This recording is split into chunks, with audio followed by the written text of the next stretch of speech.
एक बार की बात है, एक गांव घने जंगल के पास बसा था। वह गांव खूब संपन्न था और उस गांव में पौराणिक कथाएं एवं गाथाएं चलती थीं। वहां के लोग उन पौराणिक कथाओं को विशेष महत्व देते थे और इन्हीं के साथ में कुछ सुनी और अनसुनी कहानियों पर भारी विचार विमर्श करते थे। स्कूल हो या चौपाटी हो, ऐसी कहानियां वहां समान रूप से चलती थीं। ऐसे ही 3 दोस्तों का एक ग्रुप था जिनको ऐसी कहानियां सुनने और सुनाने में बड़ा मजा आता था। राजू, रामू और श्याम नाम के तीनों मित्र थे और वे तीनों मिलकर बड़ी रहस्यमयी बातें करते थे। वे एक साथ रहते और एक साथ ही स्कूल जाते। स्कूल में तीनों जमकर डरावनी बातें कर रहे थे और एक दूसरे को नई नई कहानियां सुना रहे थे। आप लोगों से डरावनी बातें करने की बोल दो और फालतू की कहानियों की बोल दो। मैडम, हमारी कहानी फालतू थोड़ी है, इनमें बहुत रहस्य छिपे हुए होते हैं। इसको जो जान लेता है वह बहुत ज्ञानी होता है। हाँ, जैसे आप वैज्ञानिक हो इन कहानियों के। वैज्ञानिक तो नहीं, लेकिन अपने आसपास की जानकारी जरूर रखते हैं। हाँ, आप लोग जानकारी रखो। मैंने जो होमवर्क दिया था कल, पहले वह चेक करा दो। सबसे पहले उन्होंने अपना अपना होमवर्क चेक कराया। तीनों पढ़ने में भी बहुत अच्छे थे। हर सवाल का जवाब उन्हें मुंह जुबानी याद हो जाता था। स्कूल से आते समय जंगल के ऊपर कितनी रहस्यमय कहानियां हैं। हाँ यार, जंगल एक रहस्य है। रहस्यमय तो होगा ही। उसमें विभिन्न प्रकार के पेड़ पौधे और जानवर रहते हैं, जिनसे हमें कई बीमारियों की औषधियाँ मिलती हैं। साथ ही मीठे मीठे फल और शुद्ध वायु भी मिलती है।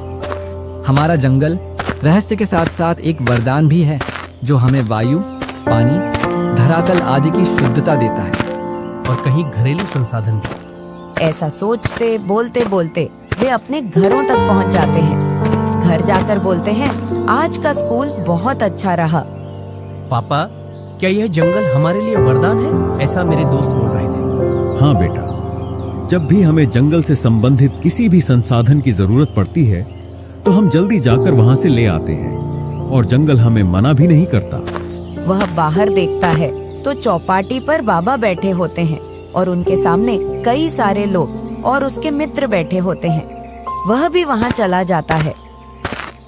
बाबा जंगल की विशेषताएं बता रहे थे और साथ ही उनकी रहस्यमयी कहानियां भी सुना रहे थे। जंगल में बहुत सारी धन संपदा है जो जंगल की गुफाओं में है। ऐसी कई सारी कहानियों पर बातें चल रही थी उनकी और सभी लोग सुन रहे थे। उनके बीच में रामू बोला, बाबा सच में इससे तो हमारे गांव का बहुत विकास हो जाएगा। हाँ बेटा, बहुत धन संपदा है, लेकिन वह किसी खतरे से कम नहीं है। इसमें साहसिक और बुद्धिमान व्यक्ति की आवश्यकता है। बाबा, आपके पास तो ज्ञान का भंडार है और आप साहसिक भी हो। आप ही क्यों ना जंगल के खजाने को ढूंढने के लिए चले जाते हो?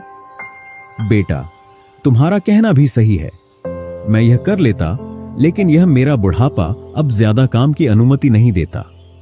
क्यों बाबा, आप अभी भी तो गांव के लिए कुछ ना कुछ करते रहते हो। हाँ बेटा, छोटा मोटा काम तो कर लेता हूँ, लेकिन इतनी दूर मैं चल नहीं पाऊंगा और ना ही जंगल में जानवरों के आक्रमणों को रोक पाऊंगा। अच्छा, इस काम के लिए कोई साहसिक और बहादुर इंसान चाहिए।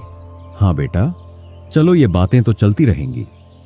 यह रहस्य और किस्से हैं, इनको आज तक कोई उजागर नहीं कर पाया। और वहां से सभी अपने अपने घर की ओर चले जाते हैं। बाबा अपनी कुटिया में पहुंचते हैं और अपने पूर्वजों के रखे हुए पन्ने पोथियों को देखते हैं। उनमें उनको एक फटा सा मानचित्र दिखाई देता है जिसमें किसी वस्तु तक पहुंचने का रहस्यमयी रास्ता होता है। फिर उसको बड़े ध्यान से देखते हैं तो उनको कुछ जाना पहचाना सा दिखाई देता है और जो उसका आखिरी चिन्ह होता है वह उस जंगल के एक खंडर महल का होता है जिसमें एक तिजोरी है और उसमें कई सारे बेशकीमती सामान और धन है।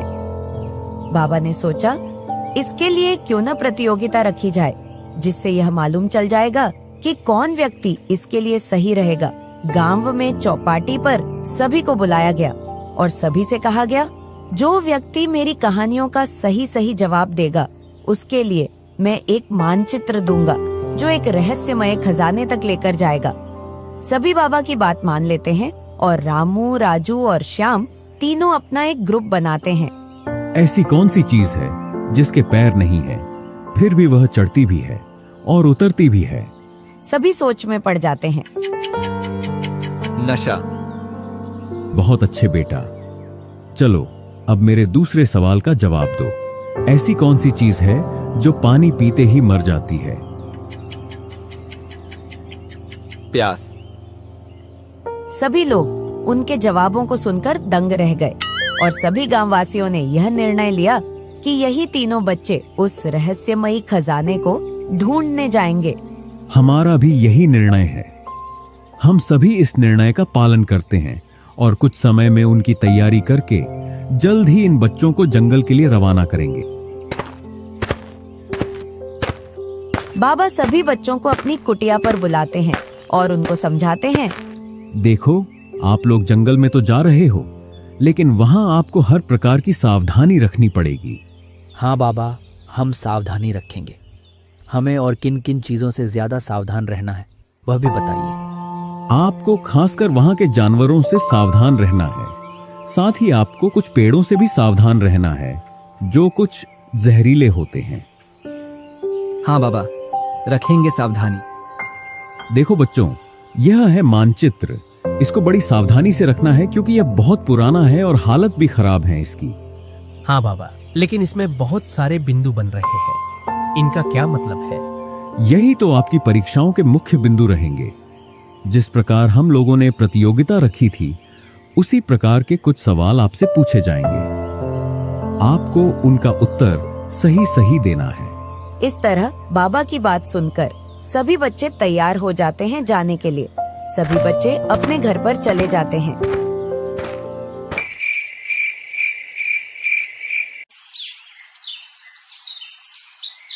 सुबह सभी जल्दी उठकर तैयार हो जाते हैं और बाबा की ओर चल देते हैं। बाबा राजू को मैप देते हैं और वे जंगल की ओर रवाना हो जाते हैं। हम सभी लोग एक दूसरे की जिम्मेदारी के साथ जा रहे हैं। कोई हमसे दूर नहीं जाएगा। सभी को साथ में चलना है। सभी लोग इसके लिए हाँ कहते हैं और गांव से जंगल की ओर निकल जाते हैं। हमें बाबा की बातों का ध्यान भी रखना है और उन्होंने कहा था हमें खजाने तक पहुंचने के लिए साहस, बुद्धि और दोस्ती तीनों कायम रखना होगा। इसी प्रकार बातें करते करते वे अपनी मंजिल की ओर आगे बढ़ते हैं। जैसे ही जंगल में पहुंचते हैं तो देखते हैं कि जंगल बहुत घना है और उसमें बहुत बड़े बड़े पेड़ पौधे हैं तथा विभिन्न प्रकार के जीव जंतु, पक्षी वास करते हैं। इसको और पास से देखकर यह जंगल और भी सुंदर दिख रहा है। देखो देखो कितना सुंदर हिरण है। तो उन्हें अचानक हिरण के साथ साथ और भी जानवर वहां से भागते हुए दिखाई देते हैं। उन्हें एहसास होता है कि कोई बड़ा जानवर आ रहा है जिसकी वजह से ये हलचल मची हुई है। वे तीनों झट से एक झाड़ी के पीछे छुप जाते हैं। उधर से एक भेड़ियों का झुंड आ रहा होता है जो जंगल के छोटे जानवरों को डराता रहता है। मुझे ना आज अपने आसपास इंसानों की बू आ रही है। ऐसा लग रहा है अपने आसपास इंसान है। हाँ, सही कहा। जब भी कोई इंसान मेरे आसपास होता है तो मुझे बहुत जोर से रोने की याद आती है। मैं तो रो रहा हूँ, मुझे बहुत जोर से याद आ रही है। एक भेड़िया रोने लगता है और बाकी के भेड़िए खोजने लगते हैं। एक भेड़िए को झाड़ी में हलचल नजर आती है तो वह सभी साथियों से बोलता है, वो वहाँ कोई है उस झाड़ियों में? सभी भेड़िए आगे बढ़ते हैं। आज तो हम मर जाएंगे। हमारे पास एक ही रास्ता है, इस नदी में कूदकर अपनी जान बचा ले। भेड़िए झाड़ियों के पास में आ ही जाते हैं और जैसे ही झपट्टा मारते हैं तीनों नदी में छलांग लगा देते हैं। अगर तुझे रोने की याद नहीं आ रही होती तो अब तक इंसान हमारे पेट में जा रहे होते। यही बैठकर तू रोता रे, हम चलते हैं। इस तरह सभी भेड़िए उदास होकर वहां से चल देते हैं। सभी नदी से बाहर निकल आते हैं। आज तो बच गए, नहीं तो खजाने के चक्कर में भेड़ियों के पेट में गुनगुना रहे होते। चलो, जान बची लाखों उपाय। इस तरह वे मैप से आगे बढ़ते हैं। हमें एक एक कदम इस जंगल में बड़ी ही सावधानी से रखना होगा, नहीं तो सावधानी हटी दुर्घटना घटी। हाँ ठीक है।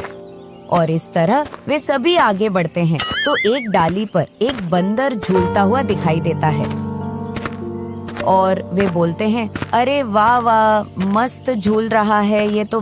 तभी अचानक बंदर की नजर शेर पर पड़ती है। वह चिल्लाता है, भागो भागो, अपनी जान बचाओ, जान बचाओ, जंगल का राजा आ रहा है। वह सभी घबरा जाते हैं। अब क्या करें और डर के मारे इधर उधर छुपने की कोशिश करते हैं। तभी अचानक शेर वहां आ जाता है और एक पर हमला करने को आगे बढ़ता है और हमला कर देता है। यह सब देखकर राजू पलटता है और शेर पर डंडे से हमला करता है। शेर पलटकर उस पर भी झपट्टा मारने ही वाला था कि तभी रामू मशाल जला लेता है। मशाल को देखकर शेर उन्हें छोड़कर वहां से भाग जाता है। आज तो मुझे शेर ने निपटा ही दिया होता, अगर तुम नहीं होते तो। तू डर मत, हम तुझे यहाँ अकेला थोड़ी छोड़ेंगे, जान दे देंगे, लेकिन साथ नहीं छोड़ेंगे एक दूसरे का। मैं कुछ औषधि लेकर आता हूँ। राजू औषधि लाता है और घाव पर लगा देता है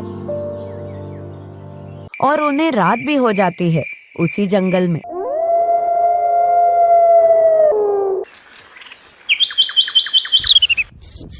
सुबह होती है और वे वहां से चल पड़ते हैं। देखो उस पेड़ पर कितने सुंदर फल है, चलो खाते हैं। नहीं, इस पेड़ के बारे में हम कुछ नहीं जानते। बाबा की बातों का ध्यान रखो। न हम किसी जानवर को छेड़ेंगे और न ही किसी पेड़ के फलों को खाएंगे। इस प्रकार वे जंगल के बीचों बीच पहुंच जाते हैं। राजू मैप को खोलता है और देखता है कि अब हमें किस दिशा में चलना है। अब हमको उत्तर दिशा में जाना है। उत्तर की दिशा की ओर चल देते हैं। वह रहा विशालकाय पेड़, जिसका तना देखो कितना बड़ा है। उसकी टहनियां किसी बाहुबली की तरह दिख रही हैं। वे उस पेड़ के पास पहुंच जाते हैं और बोलते हैं, बताओ हमारा रास्ता किधर? तभी एक आकाशवाणी होती है। तुम्हारा रास्ता यहीं से है, परंतु इसके लिए तुम्हें मेरे 2 सवालों का जवाब देना पड़ेगा। हाँ पेड़ महाराज, पूछिए। क्या तुम दे पाओगे मेरे सवालों का जवाब? हाँ, कोशिश करेंगे कि आपको जवाब दे पाए। अगर सही जवाब नहीं हुआ तो आपको यहीं से वापस अपने घर जाना पड़ेगा। जैसी आपकी शर्त। पहला सवाल, उसके 4 पैर हैं, लेकिन वह चल नहीं सकता। बताओ वह क्या है? वे बड़े सोच विचार करके बोलते हैं, 4 पाई। सही जवाब। चलो मेरे दूसरे सवाल का जवाब दो। वह कौन है जो गूंगा, बहरा और अंधा है, लेकिन हमेशा सच बोलता? बड़ा कठिन सवाल दिया आपने। इसके लिए तो हमें और सोच विचार करना पड़ेगा। आईना। क्या सही में आपका जवाब सही है? एक बार और सोच विचार कर लीजिए। हाँ, हमारा जवाब यही है। फिर से सोच विचार करते हैं और उनको उसका कोई दूसरा जवाब नहीं मिल रहा था। उन्होंने कहा, यह हमारा फाइनल जवाब है, आईना। आप अपने जवाब पर अड़े रहे, यही एक दोस्ती और साहस की मिसाल है। आपका जवाब सही है। यह रहा आपका रास्ता। जैसे ही पेड़ विलुप्त होता है तो वहाँ और भी सुंदर जंगल दिखाई देता है। जैसे जैसे आगे बढ़ते हैं तो उनको और भी सुंदर सुंदर पेड़ पौधे दिखते हैं। अरे ये कितना सुंदर पत्थर है, कितना चमक रहा है, जैसे कोई तारा चमक रहा हो। हमको सिर्फ यहाँ की वस्तुओं को देखना है, उसको छूना नहीं है। और सभी आगे बढ़ जाते हैं। श्याम का मन नहीं माना और उसने वह चमकीला पत्थर अपनी जेब में रख लिया। राजू, मैप को देखते हैं, अब किधर जाना है। तो सभी मैप को देखते हैं। मैप के अनुसार उत्तर से उत्तर पूर्व की ओर जाना होगा और सभी उत्तर पूर्व की ओर चलना शुरू कर देते हैं। धीरे धीरे वे अपनी मंजिल के नजदीक पहुंच जाते हैं। ओ, कितना बड़ा दरवाजा है। ये दरवाजा तो अपने पूरे गांव को ढक देगा। हाँ भाई, इसकी डिजाइन कितनी सुंदर है। उन्हें गेट के पास कुछ जादुई सा महसूस हो रहा था। उन्होंने वापस मैप उठाकर देखा तो उसमें लिखा था, गेट खोलने के लिए मुझे कहाँ तक जाना है, वहाँ खड़ा होकर बोलना है। बताओ मुझे कहाँ तक जाना है? यहाँ से मेरे हटने पर ही तुम्हें तुम्हारी मंजिल दिखाई देगी, परंतु तुम्हारी मंजिल तभी पूरी हो पाएगी जब आप मेरे सवालों का जवाब दोगे। फिर से सवाल, अब ये मालूम नहीं क्या पूछेगा। यहाँ तक आए हैं तो इसका सुनना तो पड़ेगा और इसके सवालों का जवाब भी देना होगा। हाँ, आप भी पूछिए, हम जवाब देने के लिए तैयार हैं। मेरा सवाल यह है कि कान है पर बहरी हूं, मुंह है पर मौन हूं, आंखें हैं पर अंधी हूं। बड़ा ही सोच विचार किया, लेकिन उसका जवाब उन्हें नहीं सूझा। इसके अलावा और कोई सवाल मिलेगा? इसका जवाब हमको सूझ नहीं रहा है। नहीं, यही सवाल पहला और आखिरी है। अगर आपको अपनी मंजिल तक जाना है तो आपको जवाब देना ही पड़ेगा। बड़ा ही सोच विचार करते हैं और अपने आसपास की वस्तुओं का ध्यान करते हैं। बहुत सोच विचार किया, फिर भी कुछ समझ नहीं आ रहा था। फिर उन्होंने अपने खेल खिलौने की बात की। मेरे घर में एक गुड़िया है और इनका सवाल उससे कुछ मिलता जुलता है। उसके कान हैं पर सुनती नहीं, मुंह है पर बोलती नहीं, आंखें हैं पर उसको दिखता नहीं। इसका मतलब इसका उत्तर गुड़िया है। क्या आपका जवाब यही है? हाँ, हमारा जवाब यही है। आप अपनी मंजिल के लिए तैयार हो? हाँ, हम तैयार हैं। गेट खुलता है और एक बड़ी सी गुफा दिखाई देती है। सभी एक दूसरे को देखते हैं और डर जाते हैं। हमारा यह आखिरी पड़ाव है। इस मैप में गुफा के आखिरी छोर पर खजाना छुपा हुआ है। हाँ, ये तो ठीक है, लेकिन आगे बढ़ने के लिए तो कुछ चाहिए। इस अंधेरे में कैसे जा पाएंगे? क्यों ना हम यहाँ से लकड़ी की मशाल बनाकर ले चलें, जिससे हमें उजाला मिल जाएगा। सभी एक एक मशाल बना लेते हैं और गुफा में अंदर की ओर बढ़ जाते हैं और आखिरकार गुफा के आखिरी छोर तक पहुंच जाते हैं। गुफा के आखिरी छोर पर बंदर पहरेदारी कर रहा था, जहां पर वह खजाना रखा था। बच्चे, आप यहाँ क्यों आए हो? यहाँ जो भी आया है आज तक वापस नहीं लौटा। बंदर बच्चों को डराने की कोशिश कर रहा था। हम यहाँ खजाने को लेने आए हैं। अच्छा, यहाँ कई बड़े बड़े लोग आए हैं, लेकिन वह इस गुफा से एक पत्थर का टुकड़ा भी नहीं ले जा सके। बंदर की इतनी बातें सुनने के बाद भी उनके साहस में कोई कमी नहीं आई। मैं आपकी बहादुरी और दोस्ती को सलाम करता हूँ, जिससे आप में से एक भी पीछे नहीं हटा। आपका मकसद कुछ अच्छा ही होगा। हाँ, हम अपने गांव के विकास के लिए यह खजाना लेने आए हैं। चलो, आप मेरे सवाल का जवाब दो और यह खजाना आपका हो जाएगा। इतना सुनकर रामू, राजू और श्याम बहुत खुश हुए और बंदर से बोले, जल्दी जल्दी आपका सवाल बताइए। इतने उत्सुक ना हो। हाँ, हम तैयार हैं। मैं हूँ वह जो रात में चमकता हूँ पर दिन में छुप जाता हूँ। मेरे बिना नक्शा अधूरा, मुझे ढूंढो तो खजाना पूरा। फिर से तीनों सोच में पड़ गए। इसका जवाब क्या हो सकता है? बड़े सोच विचार के बाद कोई बोलता चांद, कोई बोलता तारा। इस तरह वे फंस गए और एक दूसरे को जवाब नहीं मिल पा रहा था। फिर उन्होंने मैप को देखा तो मैप में एक तारा चमकता हुआ नजर आ रहा था। इसका जवाब तारा है। बहुत अच्छे, आप खजाने के बहुत नजदीक पहुंच गए। चलो, अब आप तारा ढूंढो और खजाना ले जाओ। वे तारे को ढूंढने में लग जाते हैं। रामू को एक तारे जैसी आकृति दिखती है। वह सभी को अपने पास बुलाता है और बोलता है, यह रहा तारा, लेकिन यह खुलेगा कैसे? क्यों ना इसमें ये चमकीला पत्थर लगाया जाए। मैंने तुझे मना किया था ना, इसको मत उठाना। फिर तूने कब उठा लिया? ये मैंने आपकी चोरी से जेब में रख लिया था। फिर इसके बाद उस चमकीले पत्थर को उसमें रखते हैं तो वह उसमें तारे की आकृति का बन जाता है और खजाने का दरवाजा खुल जाता है। सभी दोस्त बहुत खुश होते हैं और खजाने को अपने साथ ले आते हैं।